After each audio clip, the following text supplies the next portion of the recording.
I think both of our objectives isn't necessarily to build brand awareness, but to move a particular item. So it gets very specialized. And, say for instance, there's a $400 glove that was released on a certain day.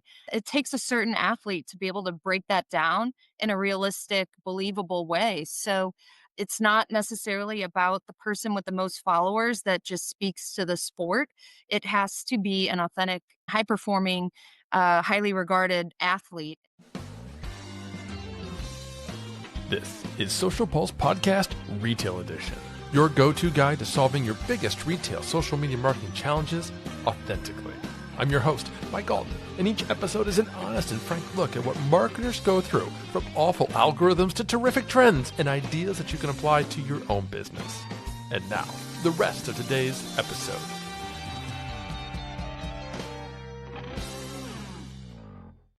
Welcome back to Social Pulse Podcast Retail Edition, where we're digging into the challenges, successes, and the stories of social media and community professionals in the industry, just like you.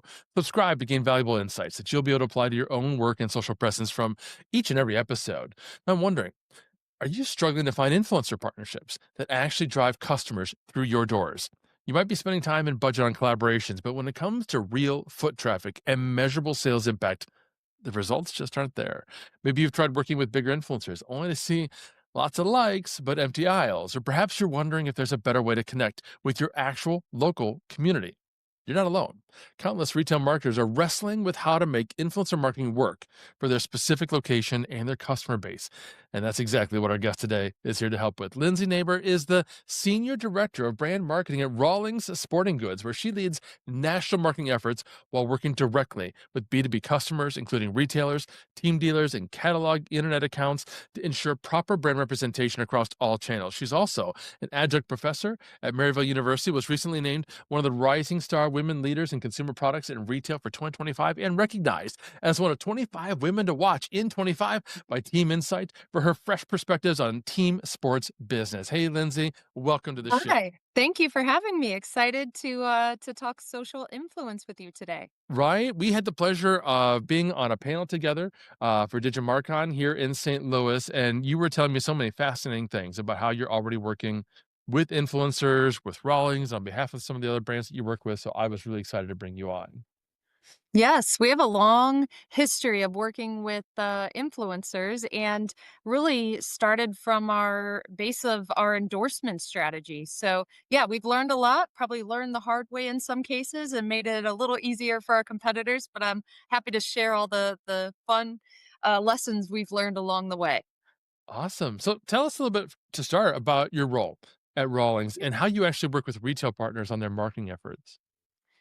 Yeah, sure thing. So, as the Senior Director of Brand Marketing, I am responsible for our brand, both in a retail setting and consumer digital facing. So I am really the cog of the wheel that is interspersed between our digital and social teams, our e-com teams, our sales teams. So I'm managing the message of the brand essentially, and how our brand shows up in those spaces, be it retail or digital. So I'm going on year 20 in the biz. I've seen the sports industry change quite a bit over that time. And I love working with the retailers just because we have so many different segments of retailers, whether it's a teen dealer, a one off mom and pop shop, or a large mass distro retailer, or your standard big box retailer. They all have different capabilities and personalities and ways they market our brand. So it's always something new and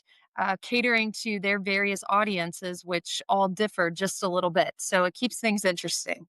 Awesome. Awesome. Now, I grew up here in the Midwest, which meant I grew up playing baseball, t-ball, all the things. I had a Rawlings glove, so I'm familiar with the brand. But for those who maybe aren't, for whatever reason, we've got an international audience, men and women of all ages and brands and so on. Tell us a little bit about Rawlings. What are some of the products that you guys offer? Yes, so we are the number one baseball brand in the world, and we're primarily known for our baseball gloves, but it's so much more beyond that. So it's bats, balls, helmets, protective wear, apparel, and it's not just baseball, it's fast pitch softball as well, which is exciting. And while we've dabbled in other sports, historically, we're primarily focused on those 2, in the current landscape. So it's been a long history for our company. We began in 1887 here in downtown St. Louis, so, we've been a part of the game, so to speak, for a very long time, but have always used somewhat of an endorsement model to market our products, from the very first baseball glove that was developed with Bill Doak in the 1920s to where we are now with some of our professional athletes and some of our influencers as well. And I asked that question because I teach brands how to do influencer marketing. And I often talk about how Mark Twain was one of the first true influencers. But before Twain, the people that were being paid to endorse products were professional athletes, Babe Ruth, and so on. And those are when you talk about the influencers that you're working with, from micro influencers up to big brands, that's what you're talking about, right? Professional Yeah. Major League Baseball players. That's right, in some of our old catalog archives, it's crazy to see some of the ads with, say, a Stan Musial and they're Mhm. hand sketched, and then you would see a similar picture of Stan Musial advertising cigarettes in his Cardinals uniform, so it's just crazy how far things have come, but, it's always the product being used by someone that's integral to the game, so whether that's a pro, whether that's just a recreational athlete using it for the first time, whether it's user generated content, it's all fitting and important to the brand. Love that. So, folks listening, I hope that helps illustrate for you. Lindsay and the Rawlings brand are not a Johnny come lately to this influencer scene in the sports scene. They've been here for a long time. Been working with incredible influencers. So, I'd love, Lindsay, if you could just share what you think then the biggest challenge that you see retailers facing when it comes to local marketing, to engaging with their community, and that sort of thing. Yeah, so I found that working with the retailers, a lot of them are very buttoned up with their brands, as they should be, which I respect. But when it comes to working with influencers and ambassadors, our team at Rawlings is somewhat hands off. We let them do what feels natural and authentic to them, and then it translates well in their content they produce. Whereas a lot of our retail partners, they have, like I alluded to, just very particular standards, which is great. But they might be trying to guide the message a bit too much. And oftentimes, these retailers are selling a wide array of products, so they might not be as attuned to some of the specialized athletes and their messages. So, oftentimes they're going to rely on their partners or brands that they carry, such as Rawlings, to help out with that. So, yeah, I think that that's probably the biggest challenge is trying to be a little too prescriptive in what they're attempting to accomplish with their influencer or ambassadors.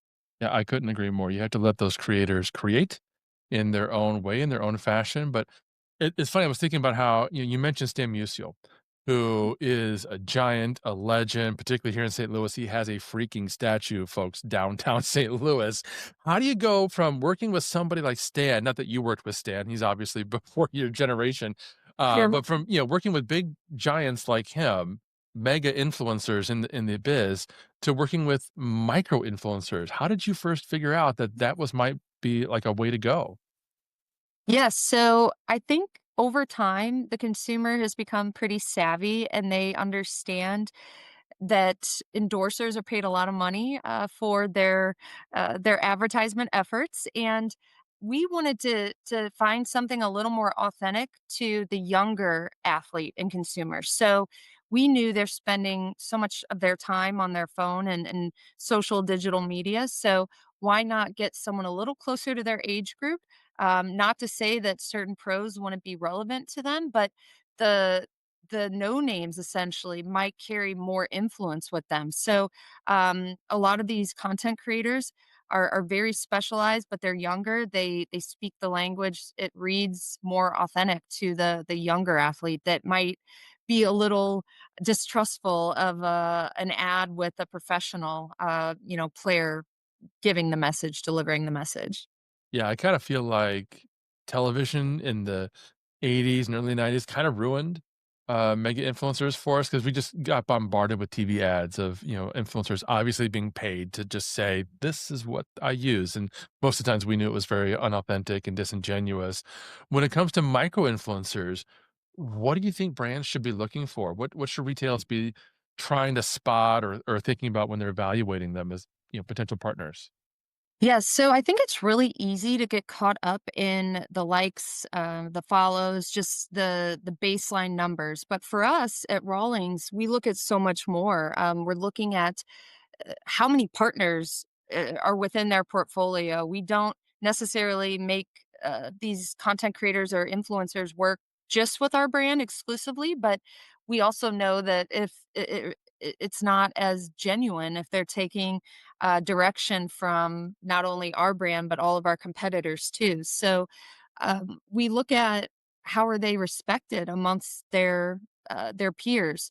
There's some that have better reputations than others and are known just to, again, take a check from whatever brand wants to hand that over. So we spend a lot of time really digging deep into previous content, relevance amongst a particular age group, and just how intrinsic they are to the game. So, for instance, I say that because we've had a lot of people reach out to us wanting to test product, to create content with it, but they may not be in the position to be offering advice, having that they haven't played at a high level or been very select in their career. So yeah, those are the things that we really look at, and at the end of the day it has to come down to authenticity. Is it going to translate to our end user? And Rawlings has historically been the good guy brand. We let our products and our performance do the talking. So we want to make sure that our ambassadors reflect that as well, and really will resonate with our audience and their audience as well. I think that's a really huge point. Rawlings has a stellar reputation, and for a brand that's over 100 years old, that's Mhm. incredible. And it's also really important to consider because you mentioned a moment ago, you're just going to let these people create whatever they want to create within reason, right? But you're trying deliberately to not put a bunch of guidelines and guardrails on top of an influencer, which is smart. But at the same time, we have to make sure that they're accurately representing their brand. So that's why you had to put so much time up front in vetting them, carefully poring over the content they create. Who else do they work with? What's their tone of voice? How do they respond to comments? Let's make sure that they're going to reflect our values as much as you could possibly, reflect that. Um, 100%. yeah, I'm wondering, are you only working with influencers directly on behalf of Rawlings, or do you coordinate with actual like retail outlets? Because I know Rawlings is available through other stores. We do a little bit of both. So we have Yeah. our own, and then we work with certain retail partners to leverage some of their existing influencer base. So yeah, it's always a matter of vetting for us, and oftentimes though it's us bringing a partner or an ambassador to the retailers, so they rely on us for our expertise to the sport. That's fantastic. Folks, we're talking with Lindsay about her recommendations for working with influencers in a moment. We're going to get into measuring success. But first, let's make sure you and your team had the bandwidth available to develop these kinds of influencer relationships.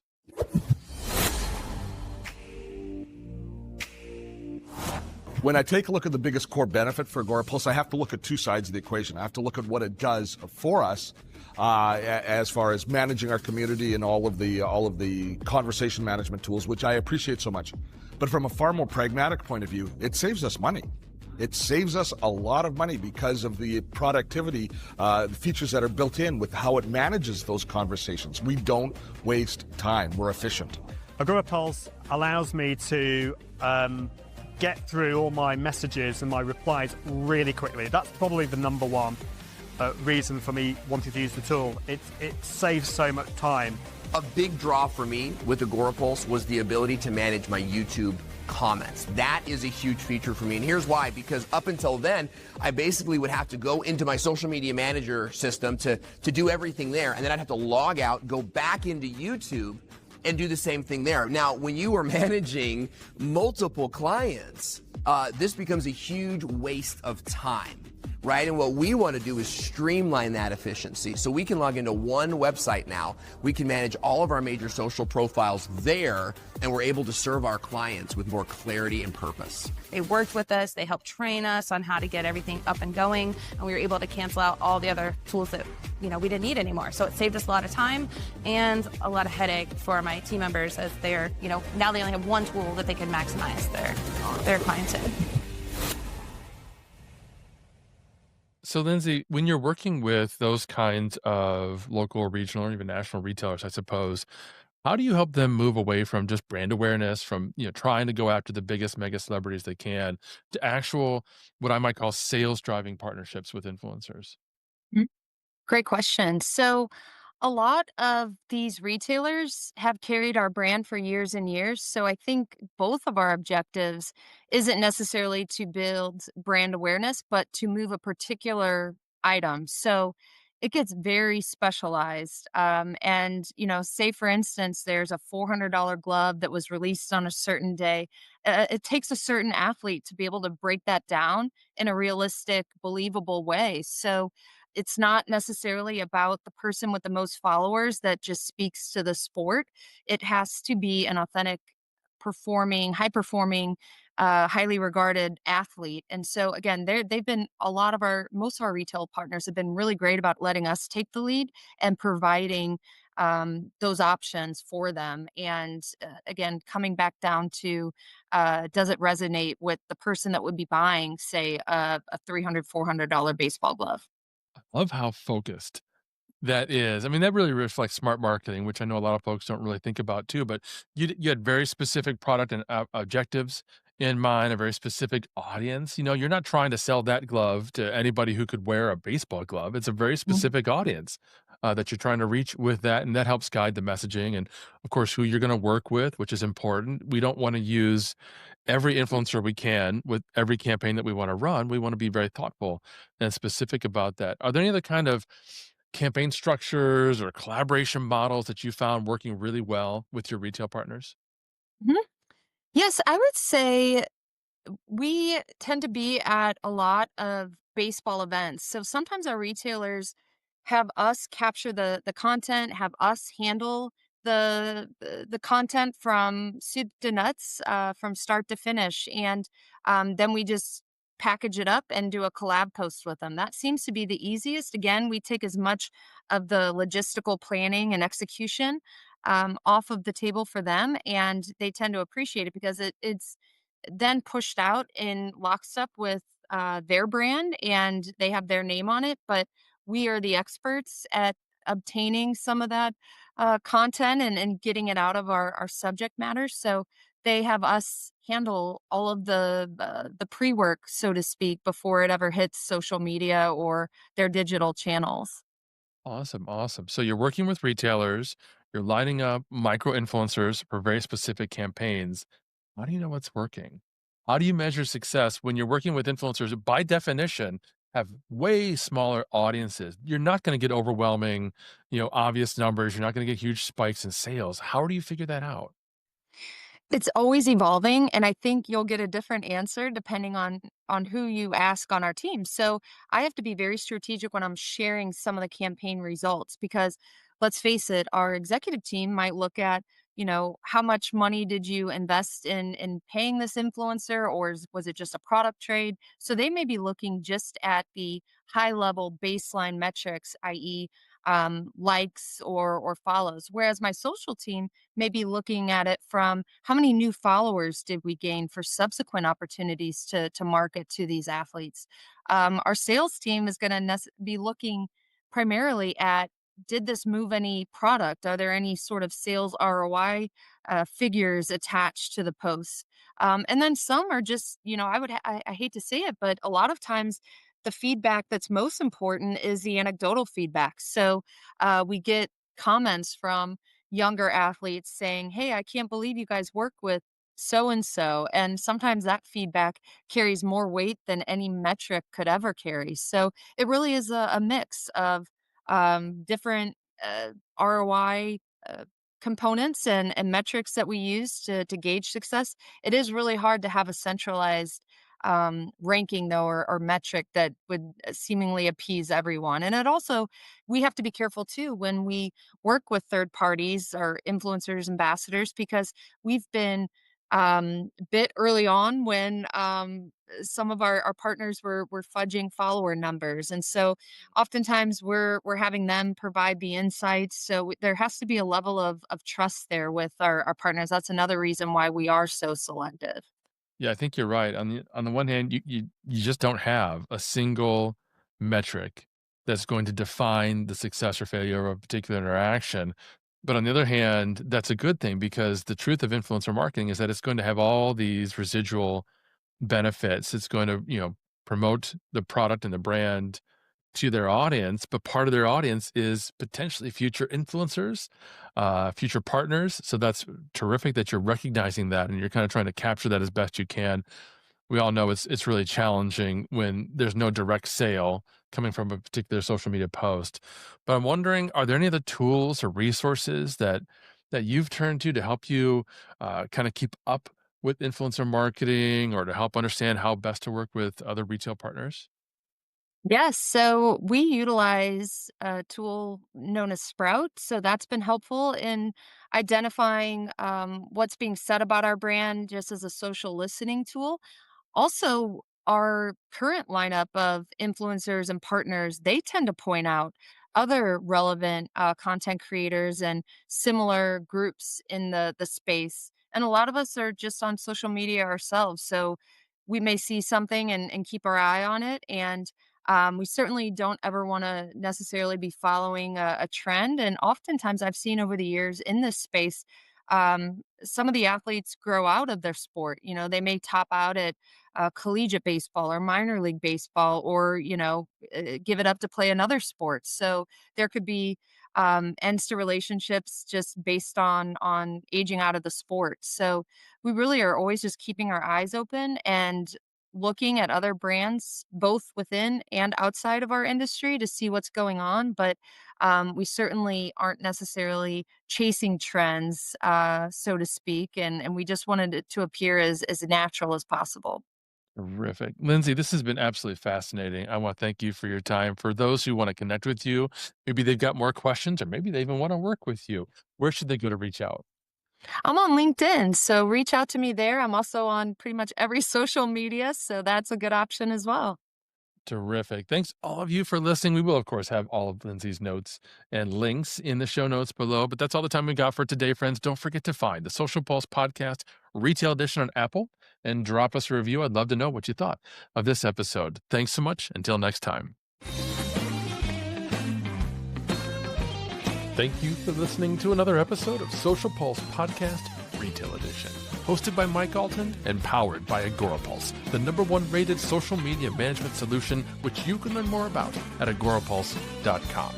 If you enjoyed this episode, please subscribe on your favorite podcast player and be sure to leave us a review. Your feedback is important to us.